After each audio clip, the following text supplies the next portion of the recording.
In the house today on the Mark Iron podcast, we've got pro ketogenic bodybuilder Robert Sikes. This one, he speaks about a lot of things like eating disorders and how he got a better relationship with food, how he does contest preps without a single carbohydrate, using fat to get to that physique you see on screen there. Robert also talks about how he structures his day from when he wakes up to when he goes to sleep, meal timing, everything like that. And he also talks about cutting phases to get to that physique again that you see on the screen, but also muscle building phases. We also talk about the first meal and the second meal of the day, food macros, and everything that pertains to achieving that physique there. So without further ado, the Mark Iron podcast, you know what it's about? It's about getting you actionable tools to get your body and your mind in the best shape possible. So that paves the way for you to ultimately reach your full potential in life. So without further ado, here is the Mark Iron podcast. Pro bodybuilder Robert Sikes is in the house. Robert, super excited to have you on the podcast here today. Just very curious as to how you started out in your ketogenic journey. I think it was 7 years ago you said. So you're a bodybuilder. You do contest prep. You do this all in a ketogenic method. So I just love to learn a bit more about that. Like I did a keto diet a while back now for 2 years straight. Then I kind of moved to having carbs at the end of the day and just changing things up. But now I'm going back into a full-blown ketogenic diet. And what I want to try and do ultimately is follow your advice and try and put on a bit of muscle, get lean, do things like that. So if you could just explain why you decided, way back then to use this approach and how you transitioned into it, but also a little bit about contest prep, because I know that might be difficult, but is it difficult? I don't know. Yeah, great questions, man. So a little backstory here. I've been bodybuilding. I've been doing natural bodybuilding since I was a junior in high school. So I've been training in that capacity for, I guess, about 12, 13, 14 years now. And I've been ketogenic about half of that time.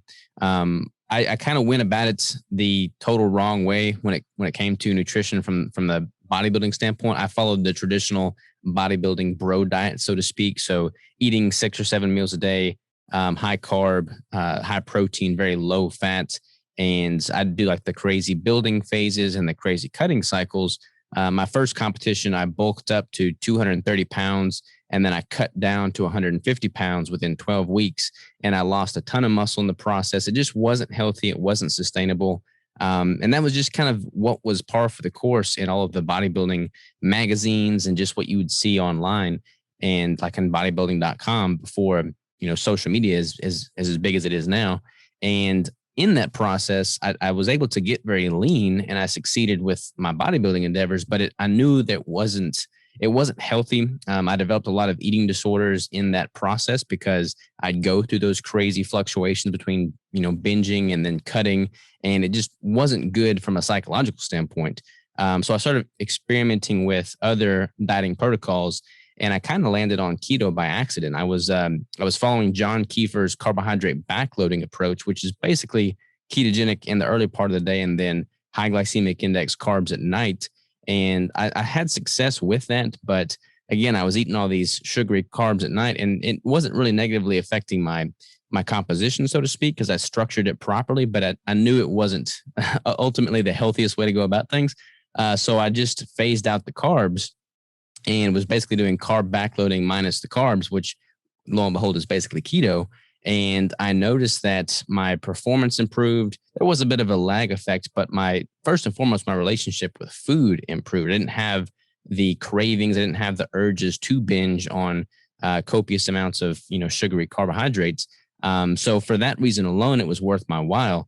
And then all the performance benefits kind of came secondary to that, but they came nonetheless.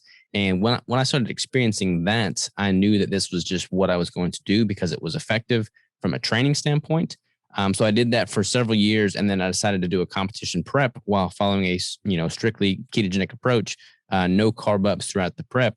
Didn't really know what to expect because there wasn't any anybody that I could find doing a strict ketogenic competition prep. And I was able to come into a conditioning that I had never yet achieved following a carbohydrate-based approach.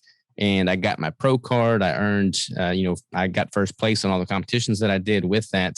And it was much more sustainable. Like I was able to retain more muscle. I was able to get leaner, have more vascularity. Like it was a much easier prep. I mean, preps in general are going to be very difficult, but it was a much healthier prep for me following that ketogenic approach. And from that moment on, I was sold on it.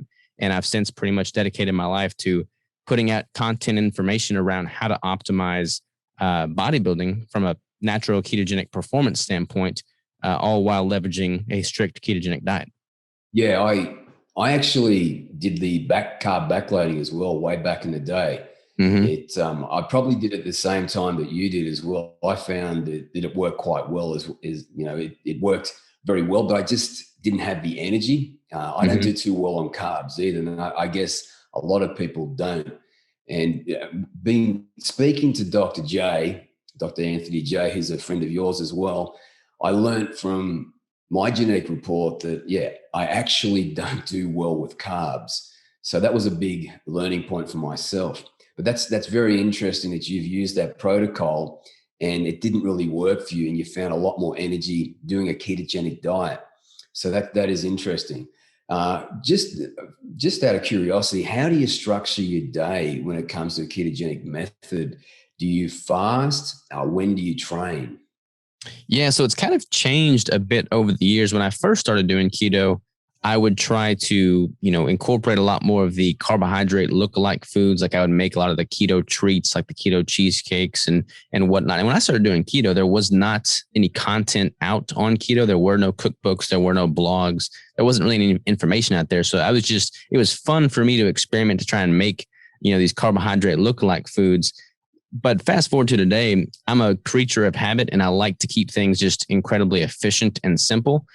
So for me, a typical day looks something like this. I'll wake up, 3 or 4 in the morning. I'll basically have a fatty coffee. So just a simple coffee with some heavy cream in there, maybe some MCT powder, but usually just heavy cream. And I'll train shortly thereafter. So I'm training in the morning and I'll typically do about 2 meals a day.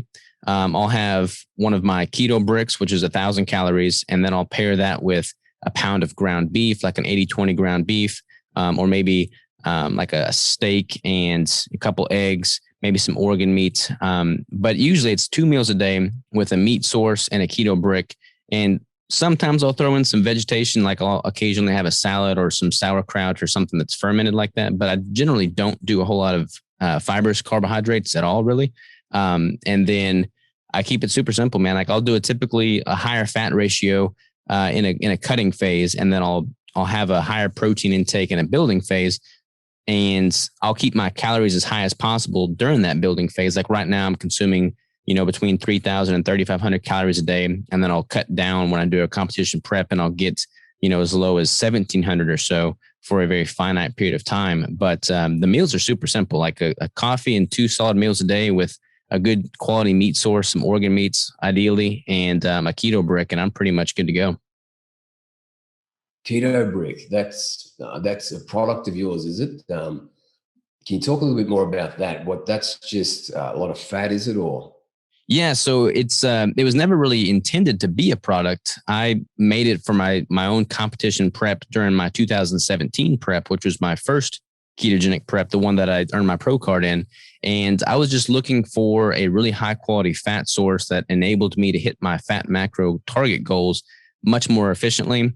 Without any additional meal prep, because I was working several jobs at the time. I was broke. I didn't want to spend a bunch of time or money cooking foods. So I started formulating basically a ready to go ketogenic meal replacement bar. And there were several different iterations of the different formulas, but the keto brick that we have now is pretty much what I came up with. And yeah, it's basically 1,000 calories, 90 grams of dietary fat. Depending on the flavor, it's normally around 30 grams of protein, and then very minimal total carbohydrates, between 9 and 12 total carbohydrates, depending on the flavor. And the cool thing about the brick is that the majority of the fat is coming from cacao butter, which is incredibly high in stearic acid. Usually when you hear of stearic acid, you're hearing beef suet. Beef suet is a very great option for stearic acid. The only other option found in nature that has more stearic acid is cacao butter, which is the base ingredient of the bricks. And stearic acid is great from a adipocyte, from a fat cell standpoint. There's a lot of scientific research coming out on this currently, but on a high level view, basically what it does is it makes the fat cell itself much more insulin resistant. So on a macro level, we want to be insulin sensitive, but at the site of the actual fat cell, we want the fat cell to be insulin resistant. And that's what stearic acid has been shown to do. So didn't know that at the time when I made the bricks, but I've learned that since. And it's a pretty unique biochemical reaction there, how it's impacting the body. But it's allowed me to basically just have a high quality fat source that my body absorbs and assimilates very, very well from an energy standpoint, and doesn't really lead to any excess fat gain as long as my macros are in check and I've got everything dialed in properly.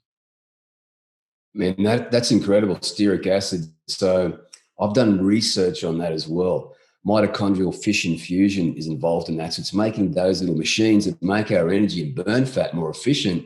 But I didn't know that it made the adipocyte insulin resistant. And that is a good thing on fat cells, isn't it? So I had no clue that the cacao butter could actually have large quantities of stearic acid.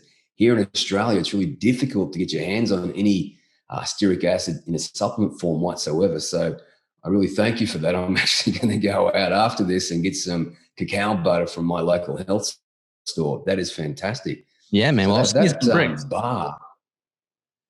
Yeah. So you've got that in your bricks. I mean, I wonder if you ship that out to Australia. I should probably get some, brother. For sure, man. I'll get you fixed up. Yeah, man. That'd be fantastic. So cacao butter. Yeah. I'm certainly going to get into that. That's just a meal replacement you have just to, basically have an easier day with all the food prep that you got to do. Is that right? Yes, exactly. I mean, when I'm in a competition prep, it's all about streamlining the entire process. I mean, usually I'll prep for 4 to 6 months, and I'm trying to just streamline that entire operation. So I want to make it as sustainable and as enjoyable as possible. And when you're really trying to reach a specific body composition goal, generally speaking, the more you can treat that entire prep as a scientific experiment and control for a single variable at a time, manipulate one variable at a time, and then allow yourself enough time in between manipulations to let the body respond. That's all very, very important. So I'll typically, meal prep for a week at a time. I change my macros every single week. So having food sources that are incredibly high quality and make manipulating those macronutrient goals and hitting those goals very, very easy and efficient is the name of the game. Makes a lot of sense. So, I can absolutely see how you could create success with that, because you're just changing one variable at a time, and over time measuring what changes that occur and just making small iterations to make that even better. Yeah, that's fantastic. So you get up at 3 or 4 in the morning. Yeah. It's I don't know if it's on the life of an entrepreneur or just me specifically or what, but I've preferred that. I've been waking up early for quite some time now, and I don't try and, like, some people are really competitive in a weird way. Like they try and, put a feather in their hat when they wake up early. For me, it's not like that at all. I just know that my most productive and creative hours are when I first wake up before any of the distractions of the day start, showering me. And I feel like, when people start calling me, they start messaging me, I start getting emails, I correspond with clients. If I'm able to do all of my creative work before that ever starts, before anybody else is awake, I'm just so much more productive. I have no shame in saying that I go to bed very early too, but I like waking up very early and really taking, making the most of those early hours. Yeah, it makes a lot of sense. I'm pretty much the same way. I don't get up quite that early, 5 o'clock for me, but I'm the same way. I'm just more productive. I'm more switched on, and you're not interrupted either. So yeah, same deal for me. So you have, at that point, your coffee and your cream. So you've got a lot of fat in there, which is going to kick up the ketogenic enzymes and pathways. So when do you have your first meal after that?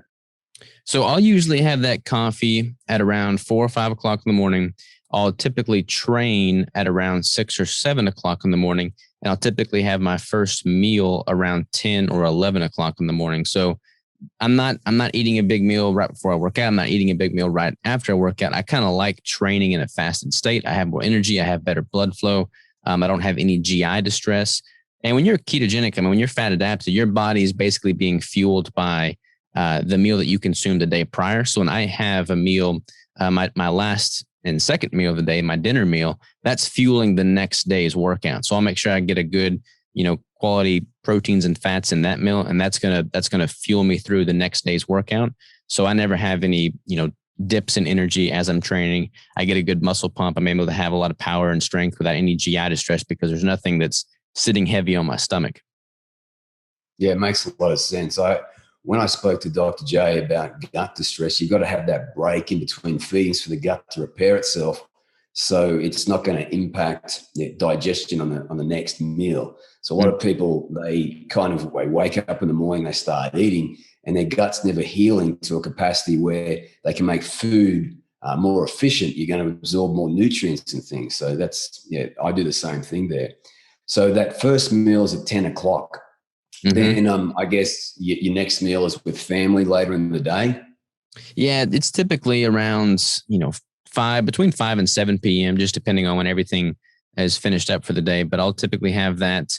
And it honestly looks pretty similar to my first meal. But yeah, sometime around the evening hours, I like to eat and finish eating with about, 2, 3, even 4 hours before I go to bed, simply because I don't like eating and then immediately falling asleep. I'll notice that I'll fall asleep more readily if I eat a large meal immediately before bed, but I tend to have less quality sleep. So by having a meal several hours before going to bed, I tend to have a better quality sleep. I get more deep sleep throughout the night. Yeah, I'm the same way. I need at least 2 hours before I go to sleep to get that quality sleep. Like, you can fall asleep okay, but you're right. When you track your sleep, the quality sleep isn't there. And for men especially, we create a lot of our testosterone in that first 4 hours of that deep sleep. So it's kind of important that we have that separation. Absolutely. But yeah, man, so 2 meals a day. I've been basically having between 2 and 3. I think I might change that up a little bit and just try and tinker with that as well. So what are the macros? Are you getting 70% fat, or is it higher or lower? Well, it all depends on what the goal is. So if I'm in a building phase, I'll typically have about 70% of my calories coming from fat, which is pretty close to a 1-to-1 ratio of protein grams to fat grams. That's pretty easy to sustain. Most foods are pretty close to that macro distribution from a ketogenic perspective. I mean, like 80-20 ground beef, you throw in some eggs, steak and eggs is pretty close to that 1-to-1 ratio. So that makes it fairly effortless. When I'm in a cutting phase, what I'll do is I'll typically start at a much higher fat ratio. Like, I'll start at about 80% of my calories coming from fat.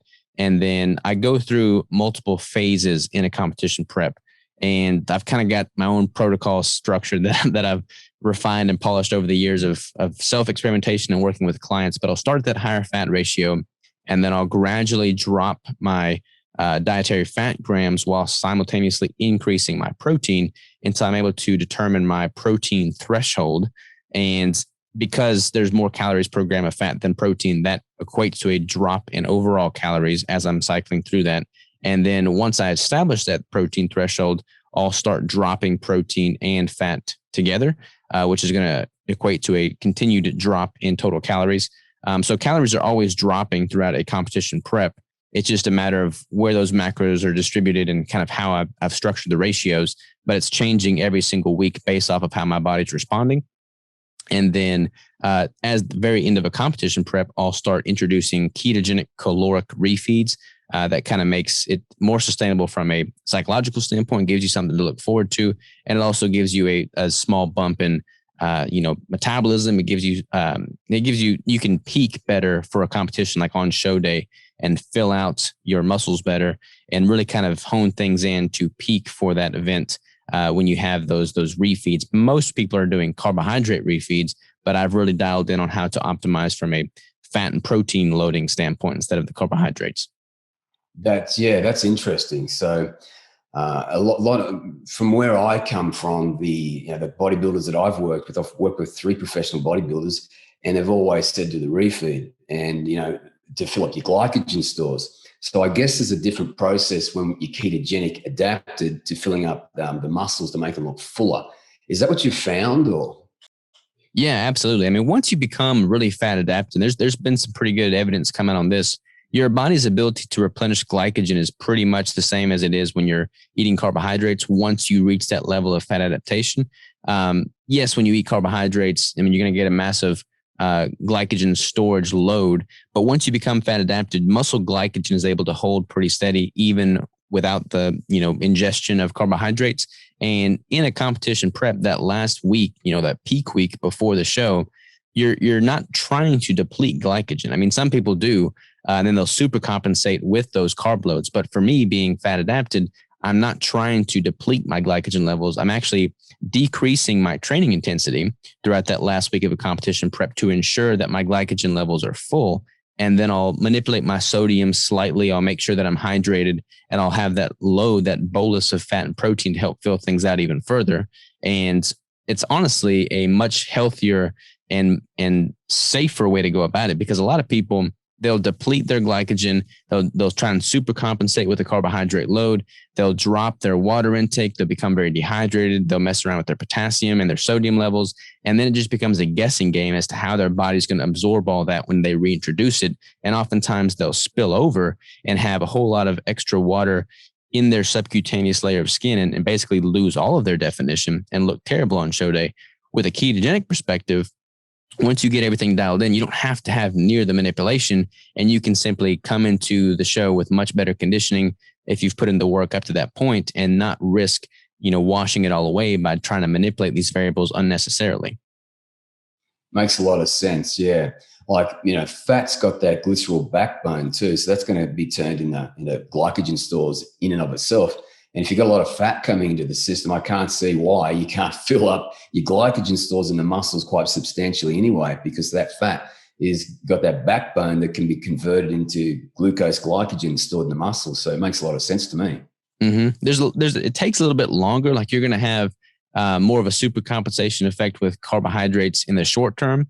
But if you don't deplete glycogen and you're filling those stores up in enough time in advance, then you'll be able to come in just as full. I mean, honestly, since I've started doing competition with a ketogenic perspective, I tend to always come in leaner and fuller than the competitors that are leveraging the carbohydrates. So it's interesting to me that ketogenic bodybuilding prep protocol has gotten such a bad rap from other competitors that don't try and go that direction. But I mean, the people that actually do it and do it well, I mean, it's oftentimes they're coming in with just a much, much better conditioning than those that are eating carbohydrates. So it's definitely doable, and it's definitely feasible. Yeah, absolutely. Like, it's going back to what you said earlier as about changing the variables and manipulating the system over time to work out what actually fills up the glycogen, but also gets you nice and striated as well. So it's just, I guess those people just haven't put in the effort themselves to just try it and see if it works for them. But also they haven't got the expertise of having done this over years and years and years, which you have.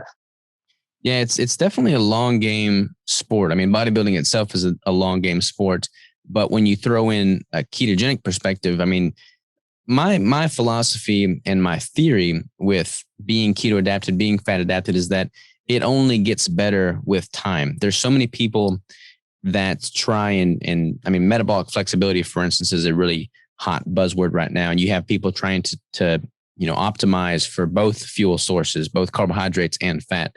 And in my opinion, there's nothing wrong with that. Like, people can definitely do that, but it's kind of like a jack of all trades, master of none approach. I mean, you can definitely do that, but you're not really going to optimize for either if you're constantly going back and forth and you're in purgatory, so to speak.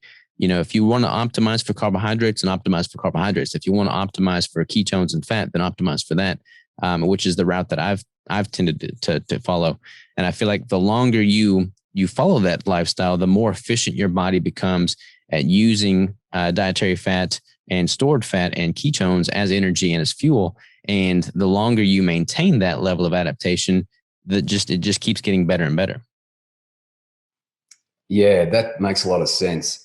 Like, I know from the research that I've read, but also speaking to Dr. J and Dr. Berry, that there's an adaptation period, and it can even take 6 months or more to get there. So, the human body, for a lot of people, they've been consuming carbohydrates since the day they were born, basically, to, where they are now, and they're adapted for that. So clearly there's got to be an adaptation phase.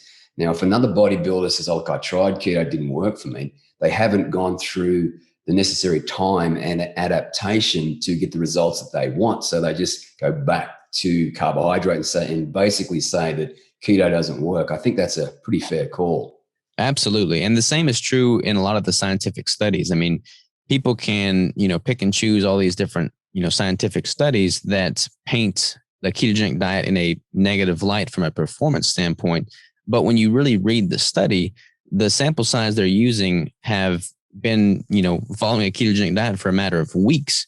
And that's just simply not enough time to truly become fat adapted and capitalize on what the body can do with that change in fuel supply. I mean, if, like you said, most people have been eating carbohydrates since birth. I mean, when you're born, you're in a ketotic state. The colostrum in breast milk is ketotic. But as soon as that phase is over, people are eating carbohydrates. I mean, formula is oftentimes full of carbohydrates. So when you start living your entire life in a carbohydrate dependent state, and then you switch that fuel supply, it's going to take much, much longer than a matter of weeks in order for your body to upregulate those pathways and get on the same level of performance that it was previously with carbohydrates. Yeah, exactly. And for a lot of people, that could be even months and months to get to that place. Absolutely. I believe if they just pushed hard and just kept sticking to it. But as you said earlier, which I think is incredibly important, you've got to, what you don't measure, you don't know. So you've got to control for those variables. And it can be fun. It can be an experiment. You can get very curious about what's working for you. And when you get to a certain leanness for a guy, say, we're talking 12% and below, you can really see those changes in the mirror happen very quickly. So I think the goal for a lot of guys could certainly be to get to 12% body fat and then really start testing out what their body can do to get lean and also get the striations that everybody certainly wants. Yeah, one of the beauties of bodybuilding compared to other sports is that when you are in a incredibly depleted state, like when you're in a very extreme deficit, which is I would never recommend anybody do for any extended length of time. But during that last month of competition prep, when you're at a very low body fat percentage, you're taking in very few calories, your body is much more real time in how it responds to the food that you are consuming. I mean, when I'm in the last week or two of a prep, like I can literally consume half an avocado and tell you to the T when and how my body's going to respond to that single consumption. And that's something that most people that never experienced that will never really have the opportunity to really read into. But it's so informative. It's so empowering when you get to that level of conditioning, you're in that depleted state and you have such real-time feedback and how every single little variable directly impacts your body. And then you can take that information going forward and use that with any of the manipulations you make, going into the future.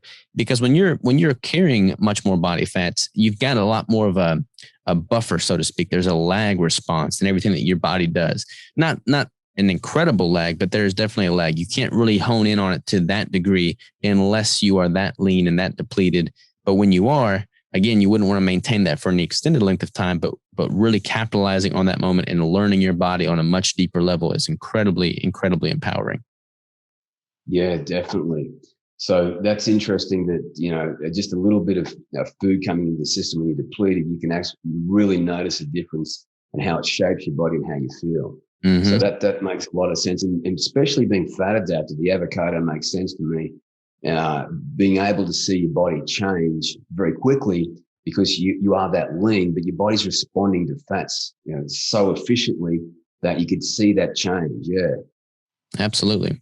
I mean, it's interesting because a lot of people that follow a carbohydrate-based diet, they'll state that, you can't possibly experience these massive shifts from like fats, dietary fats, like you would with carbohydrates.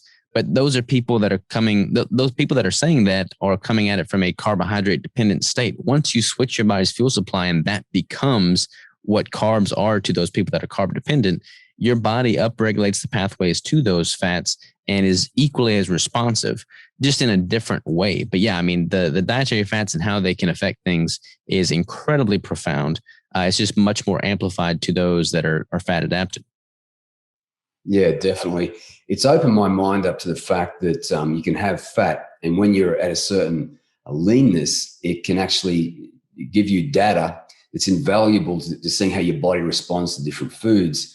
And, that's a pretty empowering place to, when you get to that position, that physique, then you can really understand how your body works. But what I've also learned about keto is that your brain just functions so much cleaner and more optimal too. So you don't get those ups and downs with the carbohydrates because, when insulin goes up with carbohydrates, our energy comes down too.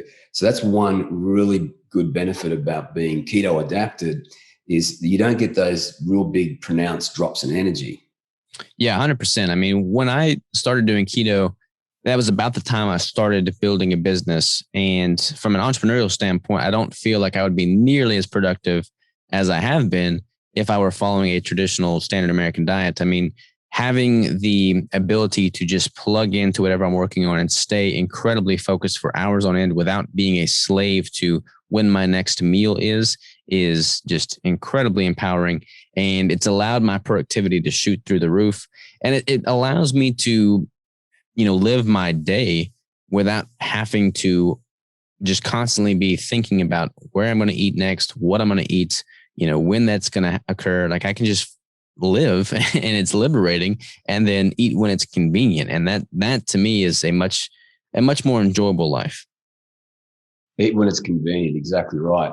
And I think the biggest reason for that is when people aren't fat adapted, their carbohydrate, their blood glucose starts to plummet, their energy starts to crash, and their mood starts to crash, and they're thinking about food, and they become unproductive until they get that feed. But when you're keto adapted, you're tapping into your own body fat, and that's fueling your brain, your moneymaker. So it just makes a lot more sense that if you want to, take off in life, being keto adapted is going to enable you to think more clearly throughout the day. And if you add that up like dominoes from week to week, month to month, it just makes a lot more sense. Yeah, 100%. I mean, I used to be so concerned that if I didn't eat a protein shake, within 20 or 30 minutes of training, that all my gains would be, for naught. And that's just not the way the body works. And if I'm in a surplus, especially, as long as I'm getting enough, as long as I'm getting adequate protein throughout the course of a 24-hour period, then I don't care when it comes in. I mean, I could train and then not eat for 23 hours if I wanted to. And I'm not really overly concerned about losing that muscle. So that's been incredibly liberating as well. So you've seen that too. Like a lot, I used to be concerned way back in the day that if I didn't eat protein every 2 or 3 hours, that I'd start losing muscle. That was something that's been beaten into us for a long time, and I think more than likely by the supplement companies. But I found the same thing to be true. You can fast for quite a long time, and all that's going to happen is growth hormone goes up, and that just liberates fat into the cells, but it also preserves muscle mass. So you don't have to think too hard about, getting protein every single hour, every couple of hours of the day. Yeah. Totally. Plus, I mean, the foods, offered to us from a ketogenic standpoint. I mean, I'm probably biased being keto as long as I have, but I mean, I think that's where the flavor is. I think back to when I was eating chicken and rice and broccoli in my bro dieting days, and there's just not nearly as much flavor as there is in a good grass-fed, grass-finished ribeye with a good slab of butter on there. I mean, that's hard to beat. It is. You're right. Like, I know that fat liberates aroma molecules into the food, so it enhances flavor. And the low-fat approach doesn't do that. So what do they add? More salt and sugar to the mix to make it taste palatable again. Mm-hmm. It's, not a cool thing. What about training? What do you train 3 times a week? What does that look like? So I've changed it quite a bit over the years. What I've been doing lately, which has worked pretty well, is it's basically an 8-day rotational split. So I'll train on an 8-day cycle, which is nice because with there only being 7 days in a week, my leg day, for instance, is never falling on the same day each week, which I think adds a nice touch of variability, because I feel like a lot of people that follow a 7-day week cycle tend to, by the end of the week, they're just not feeling it. They're exhausted. They're ready for the weekend, and whatever body part falls on that Friday, they just don't really give it their all. So following this 8-day rotational split has allowed me to mix it up a little bit as far as what body part gets trained on what day. But the way it's structured is that each body part is basically targeted twice during that 8-day cycle. One of those is with more of a heavy focus. So fewer reps, heavier weights, more compound style movements. And the second day, that same muscle is targeted. It's more of a hypertrophy focus.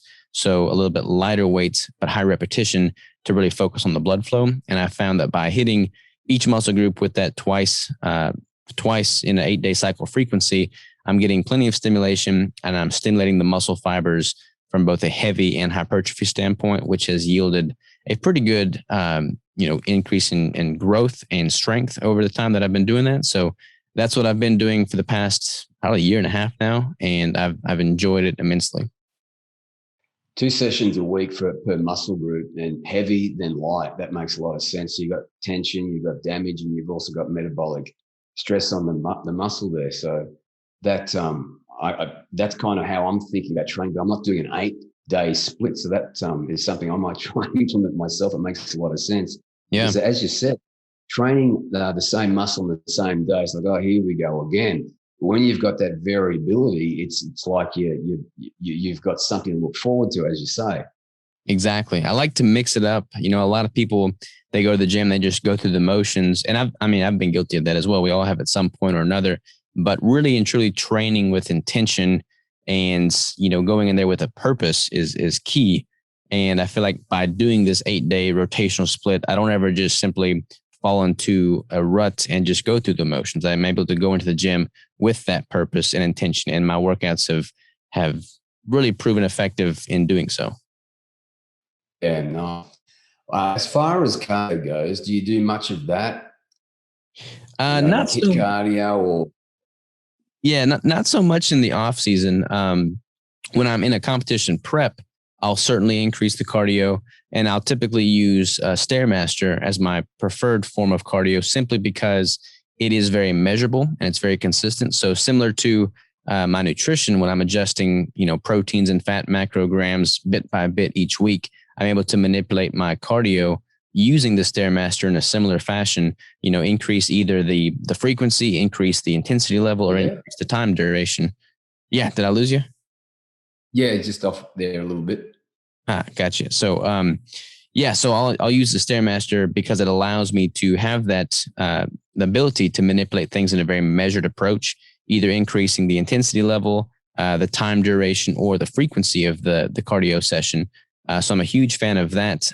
That said, a lot of people don't do any cardio in the off season, and that can have a negative effect, because if you don't have good cardiovascular health, it's going to cause your resistance training to suffer. I mean, you don't want to be winded after just a few reps of squats, for instance. That's going to, inhibit your ability to build the most muscle you can in an off season. So I typically do just some enjoyable form of cardio in a building phase. Like right now, I've been running at least a mile every single day, which is probably not the most conducive from a bodybuilding standpoint, but I've found that running at least a mile every single day gives me a moment to get out and stretch my legs. And that's when I'll listen to a podcast or an audiobook. So it's kind of more of a meditation standpoint than a cardio standpoint, but I found that that's allowed me to maintain a high level of cardiovascular conditioning, even in the off season. Nice. Yeah. So it's not a big cardio session, but you're getting it done is also doing a lot of physiological benefits, like glucose disposal. Well, not that you have a lot of glucose, but it's just making your whole machine a lot more efficient. Yeah. Exactly. Yeah. That is fantastic. So that's really interesting that, you're using stearic acid as a fat source. And I never thought about, like, I heard about stearic acid a while back now, but because you've reminded me of it, it's going to be something I'm going to implement now. But as I mentioned before, it was very difficult to get in Australia in a supplement form. I didn't know where to get it, but it's in cacao butter. So I'm actually excited to go out after this and get some of that and make a bit of a fat bomb, so to speak, to start getting some stearic acid inside my cells.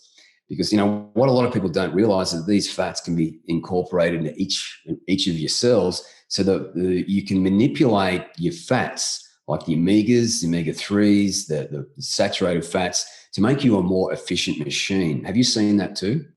Oh, absolutely. I mean, when you look at carbohydrates, for instance, there's so many different types of carbohydrates and how the body responds to those, like fructose, glucose, lactose. You got your more complex carbohydrates. You've got your more simple carbohydrates. Like it's the same is true with regard to dietary fat. You have, MCT powders that are going to be absorbed much more quickly than a longer carbon chain fat molecule. You've got your omega-3s, your omega-6s.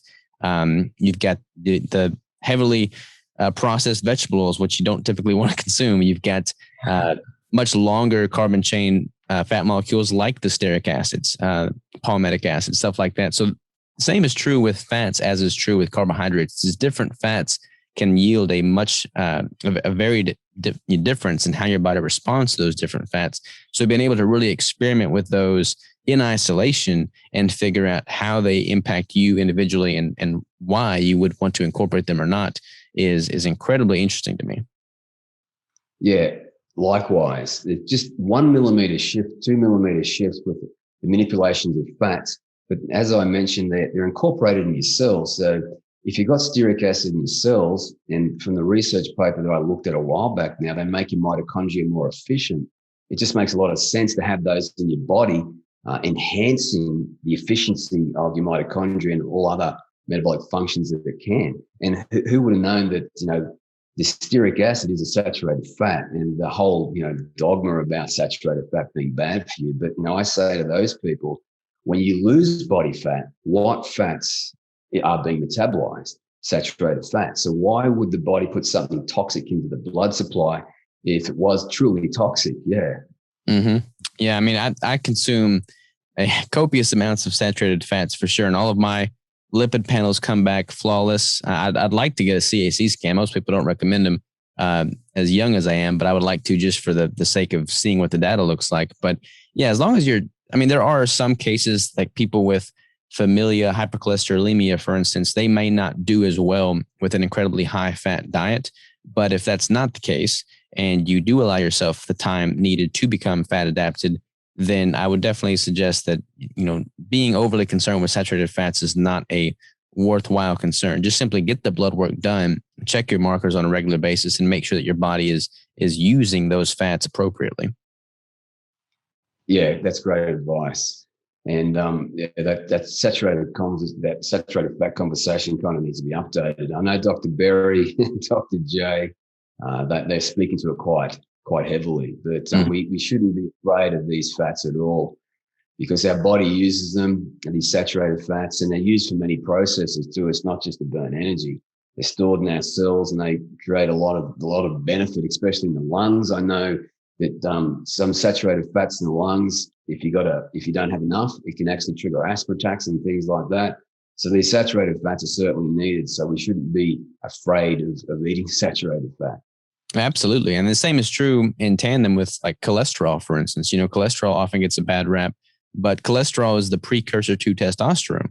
And from a natural bodybuilding standpoint, it's common to see athletes basically, cause their testosterone levels to totally plummet the last, few weeks and month of a prep. And I haven't noticed near the adverse effects of a competition prep and the low calories, because I've maintained a very high dietary fat intake throughout the entire prep.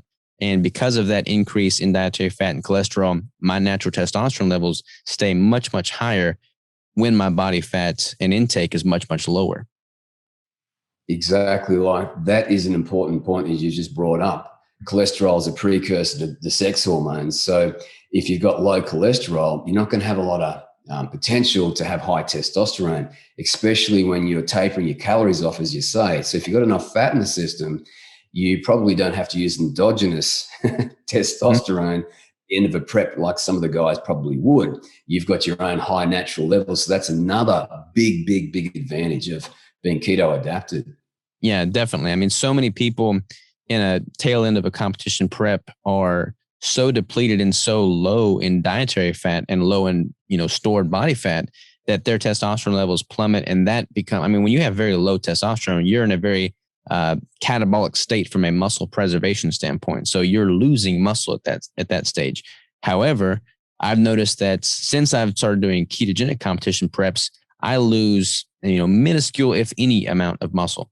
And I think a large part of that is simply because ketones themselves are very muscle sparing, and I have a higher functioning baseline testosterone level, which also is very muscle sparing. And I feel like that is all attributed to the higher dietary fat intake, in the context of a competition prep there at the very end.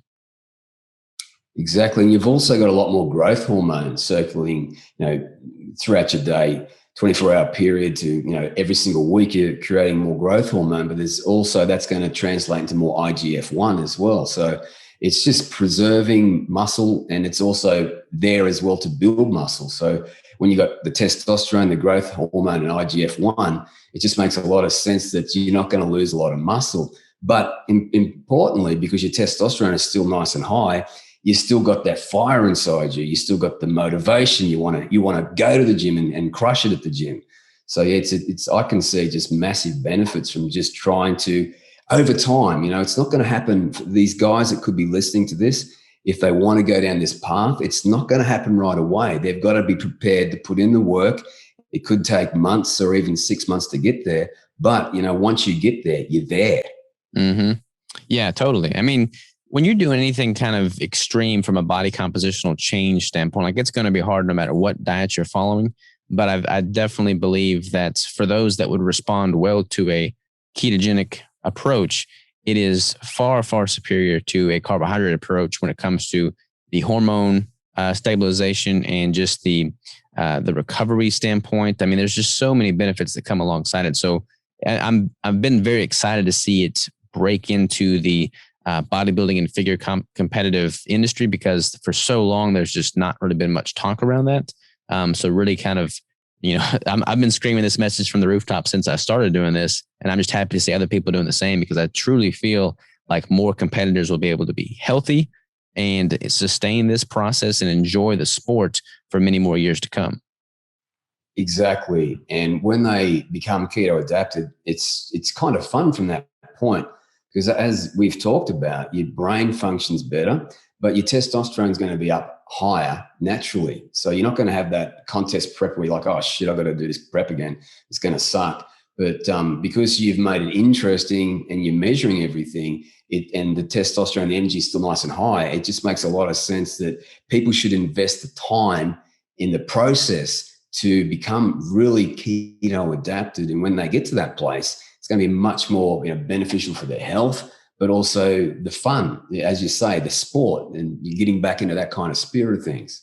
And yeah, that's all of these little nuanced things that you're talking about. Measuring everything makes a hell of a lot of sense. I think you really hit home about the people that use carbs. They just don't give keto enough time to adjust to be able to perform at that high level. But they've just got this dogma in their mind. Yeah, the old bro science about you got to fill your glycogen stores with carbs. That was beaten into me. I mean, they just beat that into me. But as you can see, I mean, like from your results, holy crap, you don't need to do that. And instead of eating rice cakes on the stage, as you say, like your keto bricks, they sound a lot tastier to me.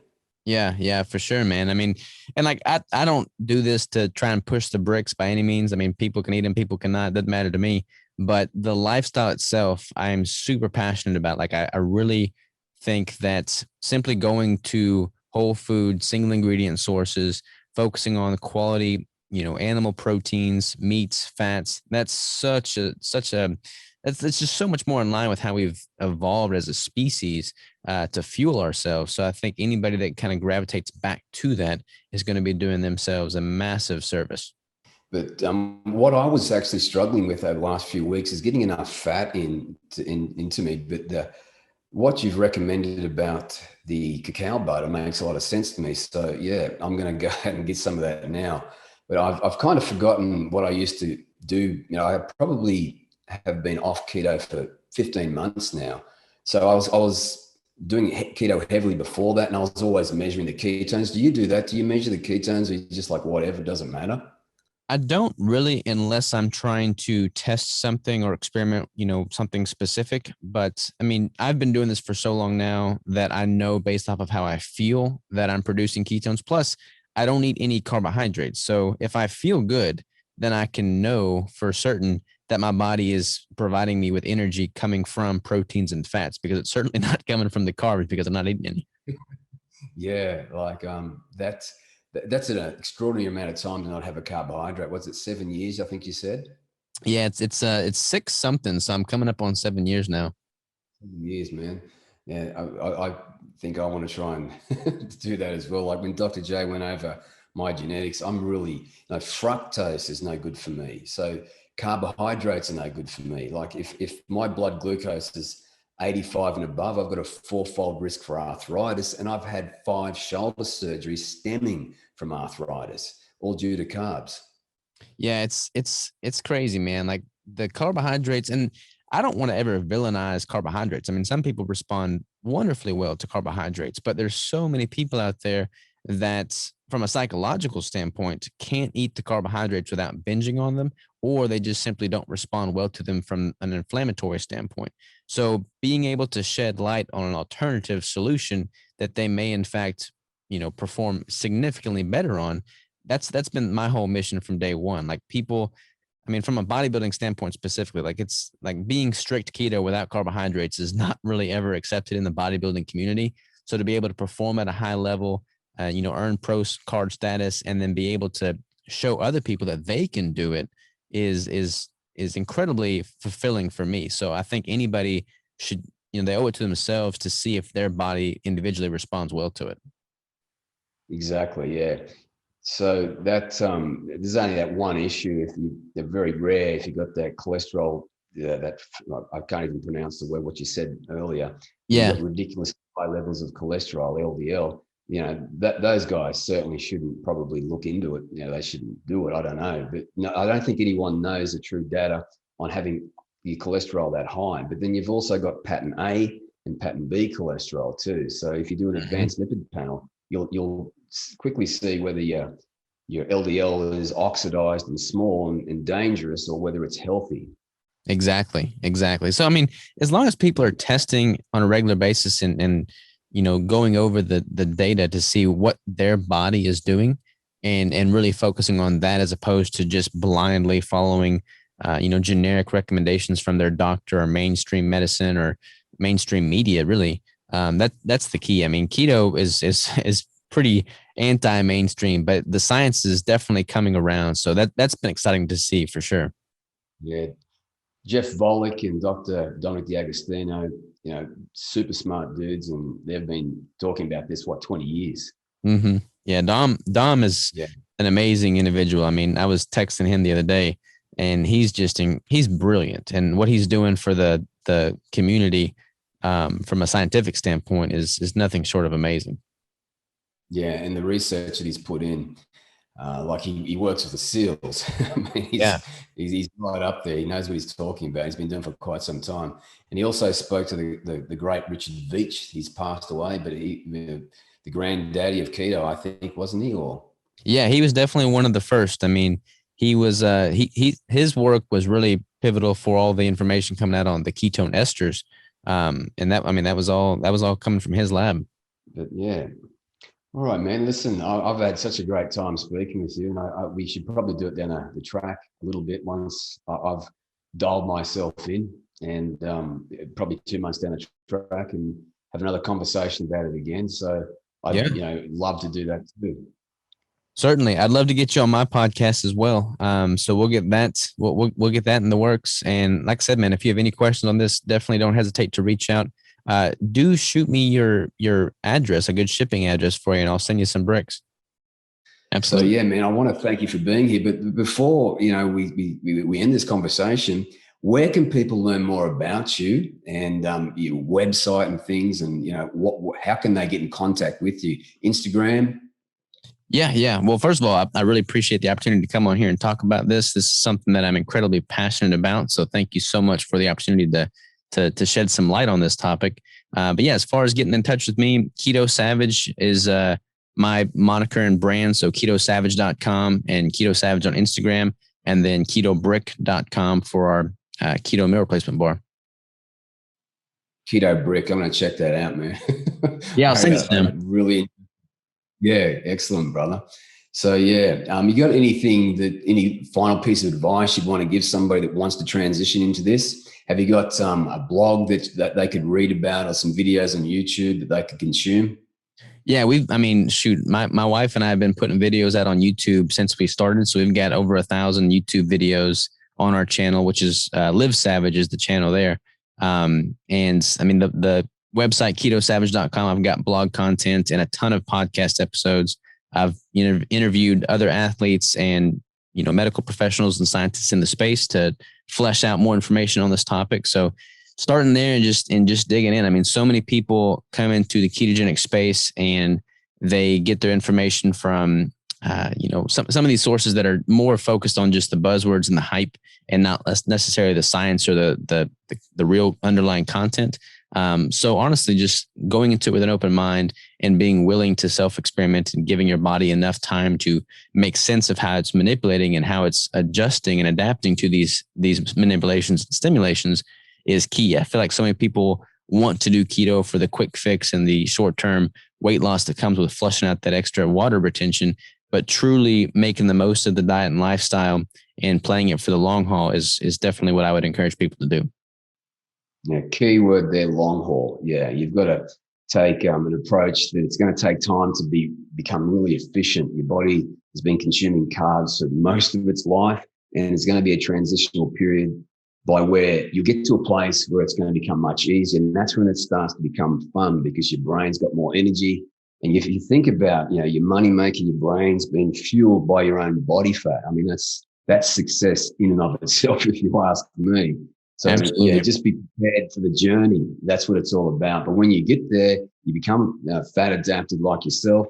You've got so much more potential, not only to get the physique you want, but to also become the entrepreneur you want, because it's just a better place to position your brain function and all your energy system. So yeah, listen, man, I really thank you for the opportunity to speak to you here today. It's been an eye-opener for me. I'm really encouraged and excited about getting back onto this keto train again. I've only just really started back into it in the last 4 weeks. And with these little nuggets of information you've given me, I'm just excited to get back into it. So I want to thank you for that, brother. Yeah, man. Thank you. If there's anything at all that I can help with, by all means, don't hesitate to reach out and let me know. I'm happy to shed some light on this topic and help in any way I can, man. What did you think of the pro bodybuilder, Robert Sikes? That was an incredible conversation. I'm super excited to get back into this and see where it can take me.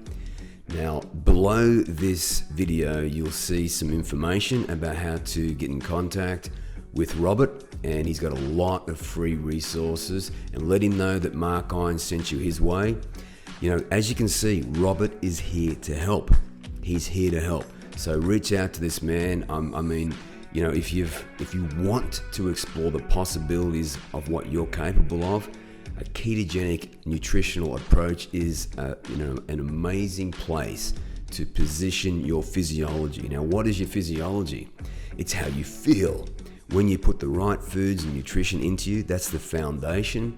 Then over time, because you're feeling better and you've got more energy, that's when we start to feel good. And when we feel good, we do good. We become better humans and more resilient to stress, so we can take the day on and reach our full potential in life. If you got any questions, drop them in the comments below. And again, my name is Mark Irons. I'm here to help. What I want for you is what I've got: the energy, the passion, and the curiosity to go at it. What is it? Whatever the hell you want, that's what it is. So get hungry for it, get after it, and of course you can do this. You've just got to put in the work and the effort, and then it's going to unlock your full potential in life.